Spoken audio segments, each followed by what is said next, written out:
Good morning, Doctor. Good morning. First of all, what is MS? Multiple sclerosis is an autoimmune disease that attacks the nerves in the brain and the spinal cord. And what causes it?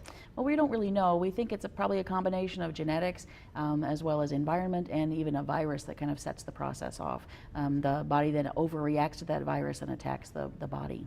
Actually had a friend and former coworker whose husband developed it at a certain point in his life, and you know, just different things were happening with him, and they went through a lot of tests and determined that that was it. Does it happen at a certain age, and what are some of the symptoms? It's most commonly happens with women more often than men, usually in the younger years, 20s to 40s, and we don't really know what causes it, but the symptoms can be almost anything because the brain and the spinal cord control everything. So it could be numbness, could be weakness, blindness in one eye, and so a lot of different things can be from MS.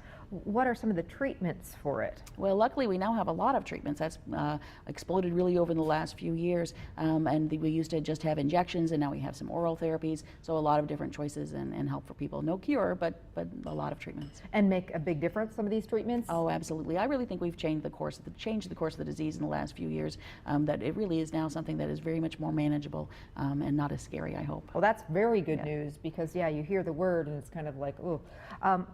Is anyone, you know, or who would be susceptible to MS? Mostly younger people, but we really don't have a way to sort people out. We know even identical twins don't have the same risk of MS, so it can be really hit and miss. But somebody would just have any kind of neurologic problems, especially a younger person, then we would definitely think about that as first. We talked a little bit about symptoms, but what are some of the things that maybe should clue you in that maybe you need to, you know, it's time to see a doctor and get tested for something like this? Mm-hmm. Something that really happens really all of a sudden, kind of out of the blue, especially something very dramatic like blindness in one eye, numbness in the whole side of the body, weakness in the whole side of the body. Other things have to be ruled out, like strokes, of course, but in a very young person, MS would actually be more likely than that. Just so don't ignore things like Absolutely. that. I mean, this could be serious stuff, and as you said, the good news is no, there's not a cure for MS right now, but there are come a long way as far as treatments and medications and things like that. That's right.